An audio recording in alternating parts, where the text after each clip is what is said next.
ವೀರಣ್ಣ ಅವರು ಉತ್ತರ ಕೊಡ್ಬೇಕಿದೆ. ಹೇಳಿ ಸರ್, ಹೇಳಿ. ಈ ಹತ್ತಿ ಇಲ್ಲದೆ ನೂಲು ತೆಗಿಲಿಕ್ಕೆ ಕಾಂಗ್ರೆಸ್ ಯಾವಾಗ್ಲೂ ಬಹಳ ಸಮರ್ಥರು. ಹತ್ತಿನೇ ಇಲ್ದಿದ್ರು ಸಹಿತ ಚೆನ್ನಾಗಿ ನೂಲ್ ತೆಗೆದು ಬಿಡ್ತಾರೆ. ಸಬ್ಜೆಕ್ಟ್ ಇಲ್ದಿದ್ರು ಸಹಿತ ಬಹಳ ದೊಡ್ಡದಾಗಿ ಬೊಬ್ಬೆ ಹೊಡಿತಾರೆ.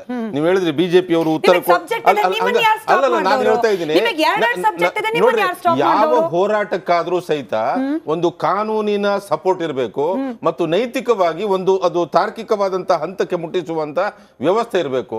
ಕೇವಲ ಬೊಬ್ಬೆ ಹೊಡೆಯುವುದರ ಮಾತ್ರಕ್ಕೆ ಅದನ್ನ ಹೋರಾಟ ಅನ್ಲಿಕ್ಕೆ ಆಗ್ತದೆಯೋ? ಈಗಾಗಲೇ ನಾವು ನೋಡ್ರಿ, ಈಗಾಗಲೇ ಅದಕ್ಕೆ ಯಾವ ರೀತಿಯ ಪ್ರತಿಭಟನೆಗಳನ್ನು ಮಾಧ್ಯಮದ ಮುಖಾಂತರ ಮಾಡಬೇಕು, ಬೀದಿಗಿಳಿದು ಮಾಡಬೇಕು, ಅದನ್ನೆಲ್ಲ ನಾವು ಒಂದು ವಿರೋಧ ಪಕ್ಷವಾಗಿ ಸಮರ್ಥವಾಗಿ ಮಾಡ್ತಾ ಇದ್ದೀವಿ. ಮಾತಿನ ಮಧ್ಯದಲ್ಲಿ ಜಿಲ್ಲಾ ಮಟ್ಟದಲ್ಲಿ ಹೋರಾಟ ಆಗಿದೆ, ಆಗಿದೆ. ಮುಖ್ಯಮಂತ್ರಿಗಳ ನಿವಾಸಕ್ಕೆ ಮುತ್ತಿಗೆ ಹಾಕೋ ಡ್ರಾಮಾನು ನಡೀತು. ಆದ್ರೆ ಒಂದು ಆಡಳಿತ ಪಕ್ಷ ನಿಮ್ಮನ್ನ ಕ್ಯಾರೆ ಅಂತಿಲ್ಲ. ಅಲ್ಲ, ಆಡಳಿತ ಪಕ್ಷ ಯಾಕಂದ್ರೆ ನೋಡ್ರಿ, ಈಗ ಮರ್ಯಾದೆ ಬಿಟ್ಟವರಿಗೆ, ಮೂರು ಬಿಟ್ಟವರಿಗೆ ಏನ್ ಮಾಡ್ಲಿಕ್ಕೆ ಆಗ್ತದೆ ನೋಡ್ರಿ. ಈಗಲೂ ಸಹಿತ ಎವಿಡೆನ್ಸ್ ಸಹಿತ ನಿಮ್ಗೆ ಏನು ಸಾಕ್ಷಿ ಇದೆ ಇಂಥ ಮಾತುಗಳನ್ನ ಕೇಳ್ತಾ ಇದ್ದಾರೆ. ಈ ಸಂದರ್ಭದಲ್ಲಿ ನಾನು ಒಂದು ಕೇಳ್ತಾ ಇದ್ದೀನಿ, ಡೆತ್ ನೋಟ್ ಬಿಟ್ಟು ಹೋಗಿದ್ದಾರೆ ಒಂದು ಅಧಿಕಾರಿ. ಸುಪ್ರೀಂ ಕೋರ್ಟ್ ಹೇಳ್ತದೆ truth will dance on the lips of the deceased ಅಂತ ಹೇಳ್ತದೆ. ಸತ್ಯ ಅಂತ ಹೇಳುವುದು ಸಾಯುವವನ ತುಟಿಯ ಮೇಲೆ ನರ್ತಿಸ್ತದೆ ಅಂತ ಹೇಳ್ತದೆ. ಆಡಿಯೋ ಎವಿಡೆನ್ಸ್ ಸಿಗ್ತದೆ. ಇದರ ನಂತರ ಒಂದು ಅಧಿಕಾರಿ ಕೋರ್ಟ್ನ ಮುಂದೆ ಬಂದು ನನಗೆ ಥ್ರೆಟ್ ಇದೆ ಅಂತ ಹೇಳ್ತಾರೆ. ಈಗ ಆರ್ಥಿಕ ಇಲಾಖೆ ಬಗ್ಗೆ ತಾವೇ ಒಳ್ಳೆ ಲೇಖನಗಳನ್ನು ಬರೆದಿದ್ದರಿಂದ ಸಮರ್ಥವಾಗಿ ಮಾತನಾಡಿದ್ದೀರಿ. ನಾನು ಹೇಳ್ತೀನಿ, ಇಷ್ಟೆಲ್ಲ ಹಣ ಟ್ರಾನ್ಸ್ಫರ್ ಆಗುವಂತ ಸಂದರ್ಭದಲ್ಲಿ ಆರ್ಥಿಕ ಇಲಾಖೆಯ ಅನುಮತಿ ಪಡೆಯದೇನೆ ಅದು ಟ್ರಾನ್ಸ್ಫರ್ ಆಗ್ತದೆಯಾ? ಆರ್ಥಿಕ ಇಲಾಖೆ ಸದ್ಯಕ್ಕೆ ಯಾರ ತಾಬಾದಲ್ಲಿದೆ? ಅದು ಮುಖ್ಯಮಂತ್ರಿಗಳ ತಾಬಾದಲ್ಲಿದೆ. ಒಂದು ಮನುಷ್ಯ ಹುದ್ದೆಯಿಂದ ಕೆಳಗಿಳಿಲಿಕ್ಕೆ ನೀವು ರಾಮಕೃಷ್ಣ ಹೆಗಡೆ ಅವರದು ಅಥವಾ ಅವ್ರದ್ದೆಲ್ಲ ಉದಾಹರಣೆಗಳನ್ನು ತೆಗೆದುಕೊಳ್ಳಿ, ಅವ್ರ ಮೇಲೆಲ್ಲ ಇಷ್ಟೆಲ್ಲ ಎವಿಡೆನ್ಸ್ ಸಹಿತ ಇರಲಿಲ್ಲ. ಆಪಾದನೆ ಬಂತು, ಆಪಾದನೆನೇ ಸಾಕು ಅಂತ ಹೇಳಿ ರಾಜೀನಾಮೆ ಕೊಟ್ಟು ಹೇಳಿದ್ರು. ಮಾತೆತ್ತಿರ ಸಮಾಜವಾದಿ ಅಂತೀರಿ, ಪ್ರಾಮಾಣಿಕತೆ ಅಂತ ಹೇಳ್ತೀರಿ, ಇವನ್ನೆಲ್ಲ ಆಡುವಂಥವ್ರು ಇಷ್ಟೆಲ್ಲ ಎವಿಡೆನ್ಸ್ ಇರುವಾಗ ನಾನು ಹೇಳುವುದು ಇಷ್ಟೇನೆ, ಈ ಪ್ರಕರಣದಲ್ಲಿ ಪ್ರಥಮ ಸೂತ್ರಧಾರ ಪ್ರಧಾನ ಆರೋಪಿ ಸಿದ್ದರಾಮಯ್ಯರವರು ಬಿಟ್ರೆ ಬೇರೆ ಯಾರು ಇಲ್ಲ. ಅವರು ರಾಜೀನಾಮೆ ಕೊಡಬೇಕು, ಮುಂದೆ ಅವರನ್ನ ಅರೆಸ್ಟ್ ಸಹಿತ ಮಾಡಬೇಕು ಅಂತ ಹೇಳ್ತೀವಿ. ಯಾಕಂದ್ರೆ ಅವರ ಅನುಮತಿ ಇಲ್ಲದೆ, ಅವರ ಗಮನಕ್ಕಿಲ್ಲದೆ ಯಾವ ಹಣನೂ ಸಹಿತ ಟ್ರಾನ್ಸ್ಫರ್ ಆಗ್ಲಿಕ್ಕೆ ಸಾಧ್ಯ ಇಲ್ಲ. ಇನ್ನೊಂದು ಪ್ರಶ್ನೆಯನ್ನ ಮಾಧ್ಯಮದ ಮುಂದೆ ಇಡಲಿಕ್ಕೆ ನಾನು ಪ್ರಯತ್ನ ಮಾಡ್ತೇನೆ. ಚಂದ್ರಶೇಖರ್ ಎನ್ನುವಂತ ಅಧಿಕಾರಿ ಒಂದು ವೇಳೆ ಸೂಸೈಡ್ ಮಾಡಿಕೊಳ್ಳಿಲ್ಲ ಅಂತ ಹೇಳಿದ್ರೆ, ಈ ಹಣ ಪಾಪ ಈ ಪರಿಶಿಷ್ಟ ವರ್ಗಕ್ಕೆ ಸೇರಿರುವಂತ ಹಣ ಹೈದರಾಬಾದಿನ ಪಾಲಾಗಿ ಹೋಗಿದೆ. ಇನ್ನೇನು ರಿಕವರಿ ಮಾಡ್ಕೊಂಡೇನು ಬಂದಿಲ್ಲ. ಅದು ಹೈದರಾಬಾದಿನ ಪಾಲಾಗಿ ಹೋಗಿತ್ತು. ಆ ಪ್ರಕರಣ ಹೊರಗೆ ಬರ್ತಾ ಇರಲಿಲ್ಲ. ಅಂದ್ರೆ ಒಂದು ಅಶಿಸ್ತು, ಒಂದು ದುರ್ವ್ಯವಹಾರ ಹೊರಗೆ ಬರಲಿಕ್ಕೆ ಒಬ್ಬ ಅಧಿಕಾರಿಯ ಸಾವೇ ಬೇಕು ಅಂತ ಹೇಳಿ ಸಿದ್ದರಾಮಯ್ಯನವರಿಗೆ ಕೇಳ್ತಾ ಇದ್ದೇನೆ. ಇಂಥ ಎಷ್ಟು ಸಾವನ್ನ ನೀವು ನಿರೀಕ್ಷಿಸ್ತಾ ಇದ್ದೀರಿ? ಬಿ ಗಣಪತಿಯವರ ಪ್ರಕರಣದಲ್ಲೂ ನಾನು ಹೇಳ್ತಾ ಇದ್ದೀನಿ, ಬಿ ಗಣಪತಿಯವರ ಪ್ರಕರಣದಲ್ಲಿ ಸಾಯುವಂತ ಸಂದರ್ಭದಲ್ಲಿ ತನ್ನ ಸಾವಿಗೆ ಇಂಥ ಮಿನಿಸ್ಟ್ರೇ ಕಾರಣ ಅಂತ ಹೇಳಿ ಬರೆದು ಹೋಗಿದ್ದಾರೆ. ಅಫ್ಕೋರ್ಸ್ ನೀವು ಬಿ ರಿಪೋರ್ಟ್ ಹಾಕಿದ್ರಿ, ನಿಮ್ಮದೇ ಆಡಳಿತ. ಬಿ ರಿಪೋರ್ಟ್ ಹಾಕಲಿಕ್ಕೆ ನೀವು ಸಮರ್ಥರು.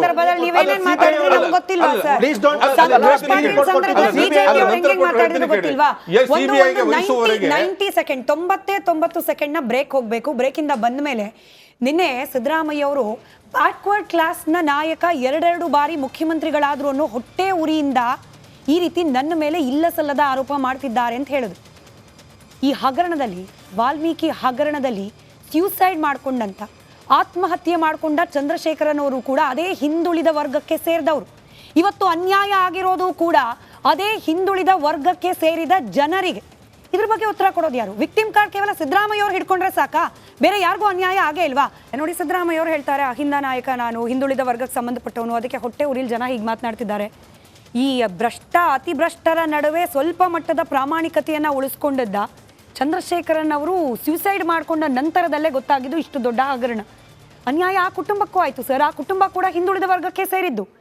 ಯಾವ ಬಡ ವರ್ಗದ ಜನರ ಮನೆಗೆ ದುಡ್ಡು ಹೋಗ್ಬೇಕಾಗಿತ್ತು ಆ ಎಲ್ಲಾ ಮನೆಗೂ ಅನ್ಯಾಯ ಆಗಿದೆ. ಎಲ್ಲರೂ ಕೂಡ ವಿಕ್ಟಿಮ್ ಕಾರ್ಡ್ ಇಟ್ಕೊಳಕ್ಕಾಗತ್ತಾ? ಓ, ನನಗೆ ಅನ್ಯಾಯ ಆಗಿದೆ, ನಾವೆಲ್ಲರೂ ಕೂಡ ಹಿಂದುಳಿದ ವರ್ಗದವರು.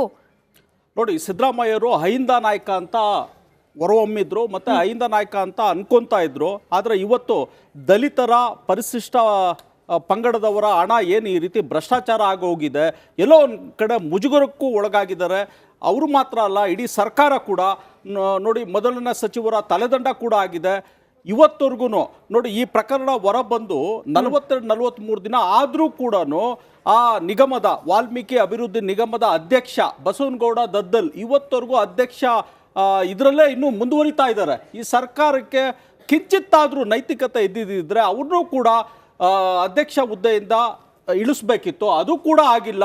ಮತ್ತು SIT ಇದರಿಂದ ಎಲ್ಲೋ ಒಂದು ಕಡೆ ರಕ್ಷಣೆ ಮಾಡೋ ತಂತ್ರ ಕೂಡ ಅನುಸರಿಸ್ತಾ ಇದ್ರು.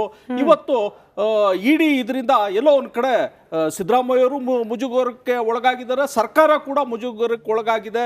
ಮತ್ತು ಅವರು ಯಾವುದೇ ಡಿಫೆನ್ಸಿವ್ ಮೋಡ್ ಹೋದ್ರೂ ಕೂಡ ಗೊತ್ತಾಗ್ಬಿಟ್ಟಿದೆ. ಜನತೆ ಕೂಡ ಇವತ್ತು ನಮ್ಮ ವಿರೋಧ, ಸರ್ಕಾರಿ ಅಂದರೆ ಆಡಳಿತ ವಿರೋಧವಾಗಿ ಜನತೆ ಇರೋದ್ರಿಂದ ಏನೂ ಮಾಡೋದಕ್ಕಾಗಲ್ಲ ಅಂತ ಅವರು ಎಲ್ಲೋ ಒಂದು ಕಡೆ ಕೈ ಚೆಲ್ಲಿ ಕೂತ್ಬಿಟ್ಟಿದ್ದಾರೆ. ಇವತ್ತವರೆಗೂ ಏನು ಬಂಧನ ಆಗಿದೆ, ಸುಮಾರು 12 ಜನ ಈ ಪ್ರಕರಣದಲ್ಲಿ ಬಂಧನ ಆಗಿದೆ. ಕೇವಲ ಅಧಿಕಾರಿಗಳಿರ್ಬೋದು, ಬ್ಯಾಂಕಿನ ಅಧಿಕಾರಿಗಳಿರ್ಬೋದು, ಮಧ್ಯವರ್ತಿಗಳಿರ್ಬೋದು, ಇಂಥವ್ರನ್ನ ಮಾತ್ರ ಬಂಧನ ಆಗಿತ್ತು. ಇವತ್ತವರೆಗೂ SIT ರಾಜಕಾರಣಿಗಳನ್ನ ಬಂಧಿಸೋ ಇದಕ್ಕೆ ಹೋಗಿರಲಿಲ್ಲ. ಅಧ್ಯಕ್ಷ ಇರ್ಬೋದು, ಮಾಜಿ ಸಚಿವ ಇರ್ಬೋದು, ಕಡೆ ಪಕ್ಷ ಒಂದು ನೋಟಿಸ್ ಕೊಡೋ ಇದಕ್ಕೂ ಕೂಡ ಜುಲೈ 10ರವರೆಗೂ ಹೋಗಿರಲಿಲ್ಲ. ಈಗ ಎಚ್ಚೆತ್ಕೊಂಡಿರೋ ಥರ ಕಾಣ್ತಾ ಇದ್ದಾರೆ. ಆದರೆ ಇಡಿ ಎಂಟರ್ ಆಗಿರೋದ್ರಿಂದ ಇನ್ನೂ ಕೂಡ ಖಂಡಿತವಾಗ್ಲೂ ಏನೇನು ಪ್ರಕರಣದಲ್ಲಿ ನಡೆದಿದೆ ಭ್ರಷ್ಟಾಚಾರ ಹೊರಗಡೆ ಬರ್ತಾ ಇದೆ. ಆಮೇಲೆ ನಾನು ಇವತ್ತು ಇನ್ನೊಂದು ಹೇಳಲಿಕ್ಕೆ ಇಷ್ಟಪಡ್ತೀನಿ, 187 ಕೋಟಿ ಇನ್ನೂ ತುಂಬಾ ಹಗರಣಗಳು ಆಗಿದೆ ಈ ಸರ್ಕಾರದಲ್ಲಿ. ಅವೆಲ್ಲ ಮುಂದೆ ಹೊರ ಬರೋ ಇದ್ರಲ್ಲಿ ಇದಾವೆ. ಈ 187 ಕೋಟಿಗಿಂತ ಹೆಚ್ಚು ಖಜಾನೆನಲ್ಲಿ ಸಾವಿರಾರು ಕೋಟಿಯ ಒಂದು ಪ್ರಾರಂಭಿಕ ಶುಲ್ಕನೇ ಒಂದು ಸಿಗ್ತಾ ಇಲ್ಲ ಅಂತ ಈ ಆರ್ಥಿಕ ವರ್ಷದ. ಆ ರೀತಿಯಾಗಿ ಮಾರ್ಚ್ ಅಕೌಂಟ್ ಕೂಡ ಕ್ಲೋಸ್ ಮಾಡೋಕ್ಕಾಗಿಲ್ಲ. ಸರ್ಕಾರ ಇವತ್ತು ಪೆಂಡಿಂಗ್ ಇಟ್ಟಿದ್ದಾರೆ. ಇವತ್ತು ಖಜಾನೆ ಇದರಲ್ಲೇ ಸಾವಿರಾರು ಕೋಟಿ ದುರ್ಬಳಕೆ ಆಗಿದೆ. ಚುನಾವಣೆಗೋಸ್ಕರ ಸಾವಿರಾರು ಕೋಟಿ ಬಳಕೆ ಮಾಡ್ಕೊಂಡಿದ್ದಾರೆ ಈ ರಾಜ್ಯ ಸರ್ಕಾರ. ಇವತ್ತವರೆಗೂ 14 ತಿಂಗಳು ಕಳೆದ್ರು ಕೂಡ ಒಂದೇ ಒಂದು ಅಭಿವೃದ್ಧಿ ಕಾರ್ಯ ಮಾಡೋದಿಕ್ಕೂ ಆಗಿಲ್ಲ, ಒಂದು ಶಂಕುಸ್ಥಾಪನೆ ಕೂಡ ಮಾಡೋಕ್ಕಾಗಿಲ್ಲ.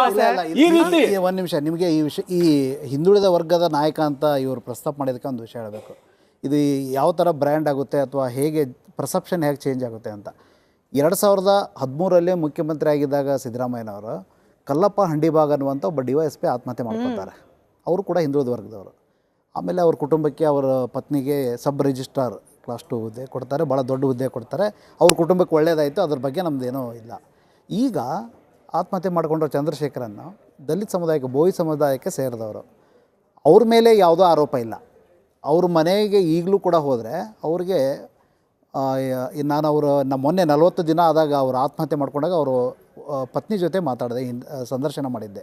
ಈಗಲೂ ಕೂಡ ಅವರು ಒಬ್ಬ ಮಗ PUC ಓದ್ತಾನೆ, ಫೀಸ್ ಕಟ್ಟಿಲ್ಲ ಅವನು ಯಾವುದೇ ಸಂದರ್ಭದಲ್ಲಿ ಕಾಲೇಜಿಂದ ಹೊರಗೆ ಹೋಗೋ ಪರಿಸ್ಥಿತಿಲಿದ್ದಾನೆ. ಇನ್ನೊಬ್ಬ ಬೆಂಗಳೂರಲ್ಲಿ ಹೋಮ್ ಸೈನ್ಸ್ ಏನೋ ಮಾಡ್ಕೊಂಡು ಇದ್ದಾನೆ, ಅವನು ಕೂಡ ತುಂಬ ಕಷ್ಟದಲ್ಲಿದ್ದಾನೆ. ಅವ್ರ ಪತ್ನಿ ಸರ್ಕಾರಕ್ಕೆ ಸೇರಿದಂಥ ಅಂಗವಿಕಲ ಕಲ್ಯಾಣ ಇಲಾಖೆಯಲ್ಲೇ ಕಾಂಟ್ರಾಕ್ಟ್ ಬೇಸ್ ಮೇಲೆ ಕೆಲಸ ಮಾಡ್ತಾ ಇದ್ದಾರೆ. ಅವ್ರು ಕಳೆದ 45 ದಿವಸದಿಂದ ಕೆಲಸಕ್ಕೆ ಹೋಗಿಲ್ಲ. ಆ ಇಲಾಖೆಯವರೀಗ ನಿಮ್ಮನ್ನ ಕೆಲಸದಿಂದ ತೆಗಿಬೇಕಾಗುತ್ತೆ, ನೀವು ಕೆಲಸಕ್ಕೆ ಬನ್ನಿ ಅಂತ ಕರೀತಾ ಇದ್ದಾರೆ. ಇಲ್ಲಿ ಕೋರ್ಟ್, ಈ CID ಅವರು ಅವ್ರಿಗೆ ಕೋರ್ಟಿಗೆ ಬರೋಕ್ಕೆ ಕರೀತಾರೆ. ಆಮೇಲೆ ಆ ಬ್ಯಾಂಕ್ ಅಧಿಕಾರಿ ಸುಚಿಸ್ಮಿತಾ ಅವರು ಬೇಲ್ ಅಪ್ಲಿಕೇಶನ್ ಹಾಕಿದಾಗ ಇವರೇ ಖುದ್ದಾಗಿ ಹೋಗಿ ಅದನ್ನು ಅಬ್ಜೆಕ್ಷನ್ ಫೈಲ್ ಮಾಡಬೇಕು. ಈ ಕಡೆ ಅವರು ಪತಿ ಕಳ್ಕೊಂಡು ಕಾನೂನು ಹೋರಾಟ ಮಾಡ್ತಾ ಇದ್ದಾರೆ, ಇನ್ನೊಂದು ಕಡೆ ಮಕ್ಕಳು ಓದ್ತಾ ಇದ್ದಾರೆ, ಮತ್ತೊಂದು ಕಡೆ ಅವರು ಇದ್ದ ಸರ್ಕಾರದ ಕಾಂಟ್ರಾಕ್ಟ್ ಬೇಸ್ ನೌಕರಿ ಹೋಗ್ತಾ ಇದೆ.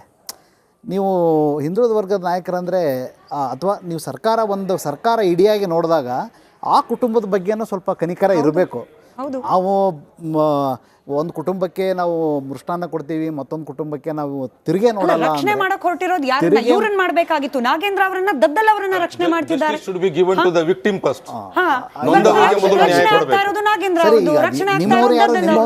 ಪ್ರತಿಪಕ್ಷವಾಗಿ ನಿಮ್ಮವರು ಯಾರು? Justice should be given to the victim first. ನೊಂದವರಿಗೆ ಮೊದಲು ನ್ಯಾಯ ಕೊಡಬೇಕು, ಬಿಟ್ರೆ ಅಪರಾಧಿಗಳಿಗೆ ನ್ಯಾಯ ಕೊಡ್ತಕ್ಕಂಥದ್ದಲ್ಲ. ಈಗ ನೋಡಿ 48 ದಿವಸ ಆಯ್ತು ಅಂತ ಹೇಳ್ತೀರಿ. Justice delayed is justice denied ಅಂದ್ಕೊಂಡು ಎಲ್ಲಿವರೆಗೆ ನೀವು ನೋಡಿ, ಕನಿಷ್ಠ investigation should be completed within 24 hours ಅಂತ ಹೇಳ್ತದೆ ಕಾನೂನು. 24 ತಾಸಿನೊಳಗೆ ಮುಗಿಬೇಕು. ಒಂದು ವೇಳೆ ಆಗ್ಲಿಲ್ಲ ಅಂತ ಹೇಳಿದ್ರೆ